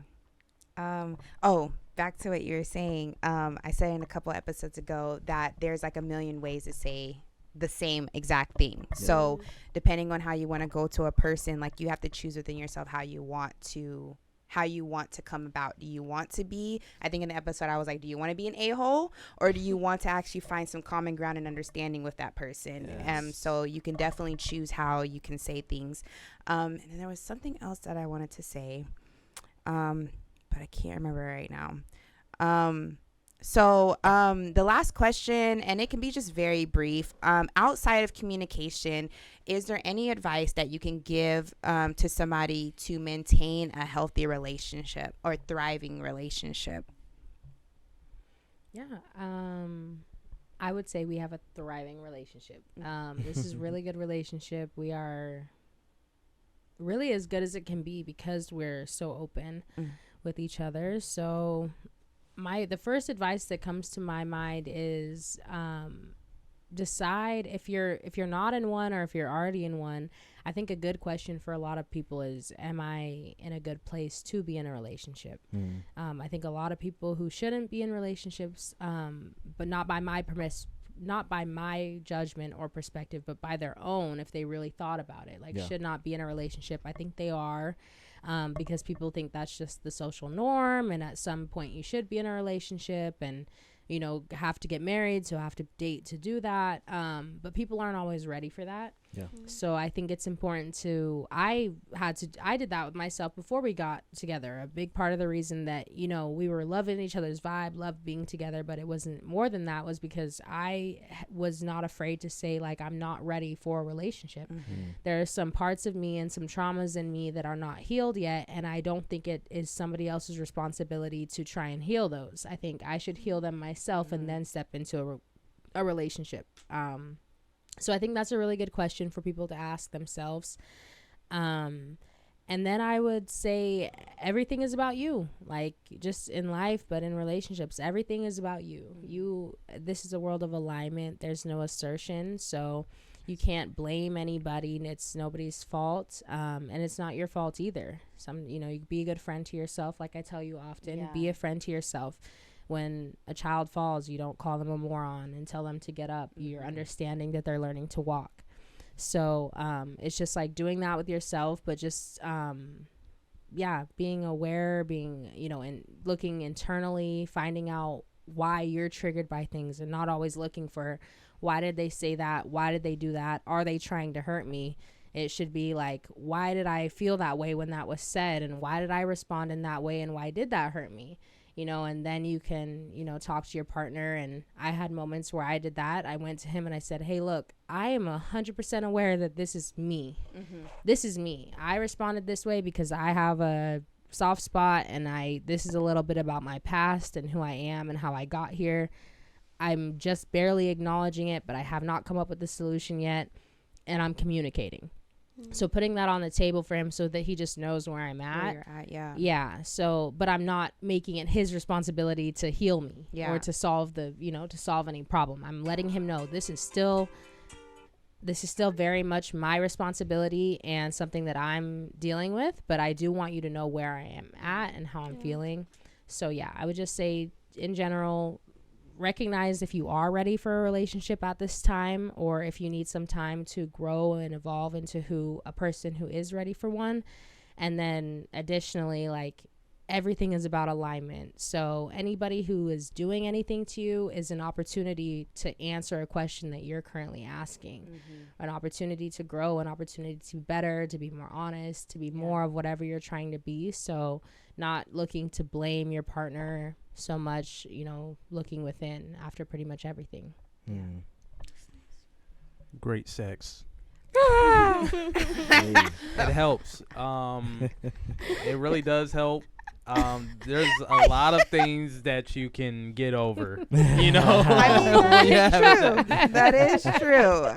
And not just to be comical, when you're having that intimate moment with your partner, it, like a lot of people say their love language is physical touch, and I think a lot of people use that loosely just to say I like sex, but it's like when you're in it, really feel your partner, and it's like your intentions, your movements, your actions is something that your partner can feel, something like tangible, and it's like you get a deeper understanding than just words, that way. So, and then it takes you there. I agree. Yeah, I do think that is very important, and that intimate connection. No, for sure. Because I was mad about what? Right. Oh. Remind me. Right again. So outside of communication, what advice would you give to couples to have like a healthy and thriving relationships? It's a lot. I would say one of my top advice or things I try to live by is, are you willing to do what it takes to get what you want? And okay, I got it. So I would say serving. From the type of relationship that we're building from a monogamous standpoint, you may say even built upon Christian values, is servanthood. I know a lot of times people believe in the submission, that a woman is supposed to submit to a man, and I agree from a biblical sense. And when you actually understand what Jesus was meaning, or what God was meaning from that, a lot of times people don't dive deeper into it, but that's another conversation for another day. But from the sense that you're both should be serving each other, there are different roles that we will play to serve each other, but the biggest question is, are you willing to serve each other? I've seen a lot of relationships where people will say sure, but will always make it about them. And I struggle with this, where it's like, well, you didn't do this for me. Well, it's like it'll be easier for that person to do something for you, or to feel even obligated to do something for you, if they felt like you are constantly serving them. And sometimes things can be fixed with just serving each other. And that's one of the reasons why I very much oppose the whole idea that a man is supposed to pay for everything and do this, especially in a day and age where if we're not going to keep traditional values that a woman is supposed to cook, clean, and do this, but a man is still supposed to do this, that, and third, that it should be, how can we serve each other in this relationship? What is best for each other? And I think that would solve a lot of issues if you get to a place of actually serving, and not something that Flo has been having to remind me is not how I want to serve her, but how does she need to be served? Because we can all get caught up on, oh, well, I like gifts, so I want to give you all the gifts, and this person's like, nah, I just need words of affirmation, and you would find yourself serving them how you would want to be served, but you got to ask them, how do you like to be served? So that's my thing. My advice is laughter. I'm like a kid at heart, I guess, when I'm comfortable with people. Anyways, I think it's very important. I don't like, I can be serious all day, but I think it's important that everybody has a space where they're able to just laugh, enjoy life with your partner, laugh about things. Like, even if it's something that maybe isn't politically correct or whatever, but you still have it with your partner and they're gonna get it. Like, they're not just gonna make you be like, oh, that's kind of sketchy, why would you think that, da, da, da, da. It's just like, let's laugh because it's funny, and you know it's funny. You just try to do whatever society's trying to tell you, but you know it's funny. So, you know, I think that is one of the things that we do have it. We laugh about everything. So, yeah, I think laughter is really important as well. Nice. Yeah, we definitely will get canceled. I was Need to have y'all on the podcast more than. yeah, no, for real. Y'all said something like that during our Zoom call. You said your sense of humor is not limited, and I really like that. That you are able to have that space with your partner where you can just let loose and joke and laugh about anything, even if it's something like dark, you know? Especially if it's something. Yes. Oh my God. I had like an intrusive thought this past weekend. I was driving through Do we need to beep this out later? Probably. With Tyrena, probably. Career move here. Right. This is definitely See a how career hard move. she laughing? No. I'm not going to say any names. I'm not going to put any situations, nothing. But basically, I was driving through a parking lot. I mean, what did I just say? A parking garage. Okay. And there was like a wall in front. And I'm driving, and there's a person in the car with me, and I'm driving, and my intrusive thought was like, slam your car right into that wall. Ma'am.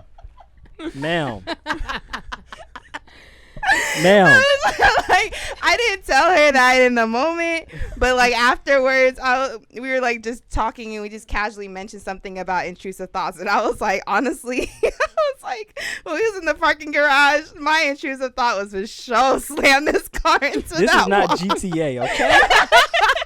Not with me in the car Right. by yourself. Right. Do what you need to do by yourself. Or sometimes you do need to play GTA so you can let those intrusive thoughts you come know, out. yeah, no, for real. What for real. happened? He wakes up in the hospital with full health. That's not what's going to happen in real life. No. No.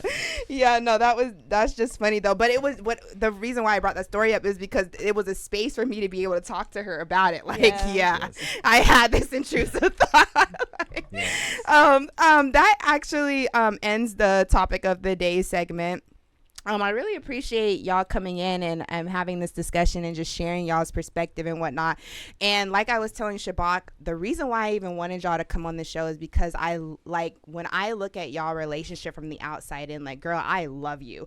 So it's like to have somebody else come into your life, it's like that person better love you. Like, so it's just nice to see the way that you and Matthew love each other, how y'all communicate, how y'all solve. Like, you know me, like, I'm for sure an advocate for Matthew. I'm like, well, did you look at it from his perspective? Come on, And then, I'm like, hey, that's if not what I came over here to do. If I ever get in trouble, I'm gonna be like, "Hey, did you talk to Tyler?" Did you talk to Tyrena? There you go. No, Tyrena stay being like, I'm like, girl, Right, be on my side. Yeah. But that's another thing about our relationship too, is like we don't tell each other what we want to hear. Like we say the truth that we're supposed to get out of it. Like no matter what, like, because we can be blinded by our own emotions, our own feelings and whatnot. So it's nice to have people in your life, whether it's platonic, whether it's romantic or whatever. It's nice to have people in your life who will keep you accountable and not just tell you what you want to hear. And I feel like the relationship that I have with Sparkle, it keeps me accountable, keeps me grounded. Like if I'm ever feeling like, you know, there's like I'm not what is the word?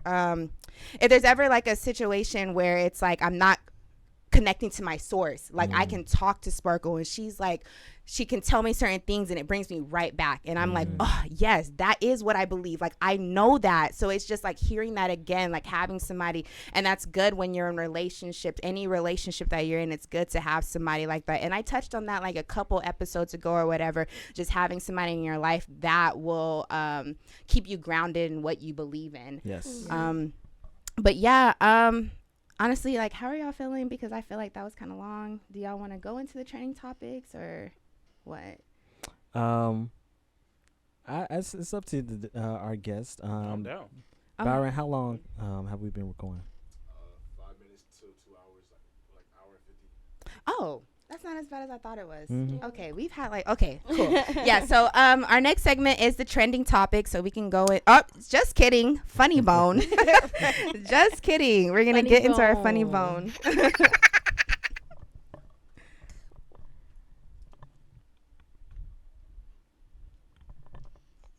That's a face I'm scared of.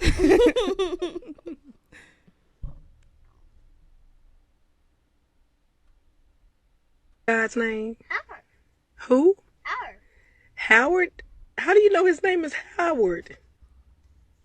Because Because what? our Father in Lord in heaven, Howard be our name. Howard be our name. Howard be thy name? What is God's name? Who? Howard. Howard? Cute. The That's confidence. So That's cute. cute. Howard be She's our like, name. why are you even Aw. asking? Yeah, Like, it Howard says it be right our there. name. That's funny. I thought that was pretty cute. Yeah, that was very cute. I like that. I like that. So we're gonna get into our first trending topic. So as y'all know,